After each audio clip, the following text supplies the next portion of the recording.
মধ্যপ্রাচ্য থেকে প্রচুর বিদেশি শ্রমিক কর্মী, বিভিন্ন পদের দায়িত্বশীল ব্যক্তি যারা ডাক্তার, ইঞ্জিনিয়ার, যেই জায়গাগুলো পশ্চিমারা দখল করেছিল, তারা যে গেল তাদের অধিকাংশই আর ফিরবে না। ফলে এই যুদ্ধের পরপর একটা কাজের ব্যাপক চাহিদা তৈরি হবে। দর্শক, এইমাত্র খবরে দেখলাম যে মধ্যপ্রাচ্যের সংঘাতে এই পর্যন্ত 5 জন বাংলাদেশি মারা গেছেন। স্বাভাবিকভাবেই মধ্যপ্রাচ্যের বিভিন্ন দেশে বিপুল সংখ্যক বাংলাদেশি কাজ করেন। তো যখন মধ্যপ্রাচ্যের বিভিন্ন ফিল্ডে কর্মক্ষেত্রকে লক্ষ্য করে ইরান ক্ষেপণাস্ত্র হামলা চালাচ্ছে, তখন মৃত্যু স্বাভাবিক। হয়তো সেই দেশেরও কিছু নাগরিক মারা গেছে, কিন্তু বাংলাদেশের নাগরিক বেশি মারা গেছে। এর পাশাপাশি পাকিস্তান, ভারতীয় নাগরিকরাও মারা গেছে। তো বাংলাদেশের এটা নিঃসন্দেহে একটা দুঃখজনক অধ্যায়। মধ্যপ্রাচ্যের দেশগুলো হয়তো মনে রাখবে যে তাদের দেশ আক্রান্ত হয়েছিল এবং সেই আক্রান্তে বাংলাদেশি মানুষ মারা গেছে, বাংলাদেশের মানুষের রক্ত ঝরেছে। কিন্তু মধ্যপ্রাচ্যের বিভিন্ন দেশ খুবই নিষ্ঠুর। তাদের যে আইন কানুন, সেই আইন কানুনগুলো শুধুমাত্র তাদের নাগরিকদের জন্য। বাংলাদেশ একটা বিদেশি রাষ্ট্র তাদের দৃষ্টিতে, আবার ধর্মীয়ভাবে তারা নৈকট্য অনুভব করে যে বাংলাদেশের সংখ্যাগরিষ্ঠ মানুষ মুসলমান। ধর্মীয় দৃষ্টিকোণ থেকেও কখনো বাংলাদেশ তাদের কাছ থেকে সেই সহযোগিতা, সেই উদারতা কখনো কখনো পায়, কিন্তু অধিকাংশ ক্ষেত্রে পায় না। এখন বাংলাদেশের কর্মীদের ভবিষ্যৎ কি? বাংলাদেশের বহু কর্মী এখন, আমি নিজেও, কেউ কেউ আমার সাথে যোগাযোগ করেন, ভিডিও পাঠান, আতঙ্কগ্রস্ত অবস্থায় আছেন। ব্যবসা বাণিজ্য বন্ধ।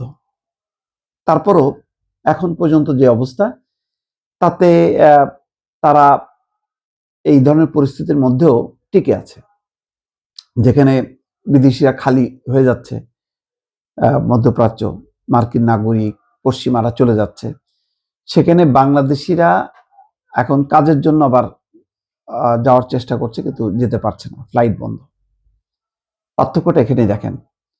বাংলাদেশের মানুষ জীবনের ঝুঁকি নিয়ে মধ্যপ্রাচ্যে যেতে চায় এবং কাজ করতে চায়, কারণ এটা তাদের রুটি রুজির অন্যতম একটা ভরসার জায়গা। এই যুদ্ধ নিঃসন্দেহে নিন্দনীয়। এই যুদ্ধে মধ্যপ্রাচ্যের বিভিন্ন দেশ ক্ষতিগ্রস্ত হচ্ছে। যুদ্ধের পরিস্থিতি শেষ পর্যন্ত কোথায় গড়াবে আমরা জানি না, কিন্তু একটা ব্যাপক সম্ভাবনাও কিন্তু তৈরি হচ্ছে। সেই সম্ভাবনাটা হচ্ছে এই যে মধ্যপ্রাচ্য থেকে প্রচুর বিদেশি শ্রমিক, কর্মী, বিভিন্ন পদের দায়িত্বশীল ব্যক্তি যারা ডাক্তার, ইঞ্জিনিয়ার, যেই জায়গাগুলো পশ্চিমারা দখল করেছিল, তারা যে গেল তাদের অধিকাংশই আর ফিরবে না। ফলে এই যুদ্ধের পরপর একটা কাজের ব্যাপক চাহিদা তৈরি হবে। তাদের যেই অর্থনৈতিক কাঠামোগুলোকে আবার পুনর্জীবিত করতে, চালু করতে অনেক মানুষ লাগবে। অনেক ভবন বিধ্বস্ত হয়েছে, সেগুলি মেরামতের প্রয়োজন হবে। তখন কিন্তু বাংলাদেশি কর্মীদের দিকে হাত বাড়াবে তারা। এটা আমাদের জন্য একটা সম্ভাবনা, সুযোগ এবং সম্ভাবনা দুটোই।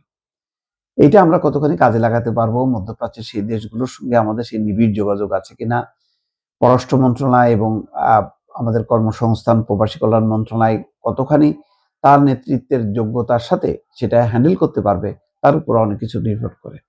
সবচেয়ে বেশি নির্ভর করে মধ্যপ্রাচ্যে অবস্থিত বাংলাদেশের যে দূতাবাসগুলো আছে, সেই দূতাবাসের যারা নেতৃত্ব দিচ্ছেন তাদের উপর।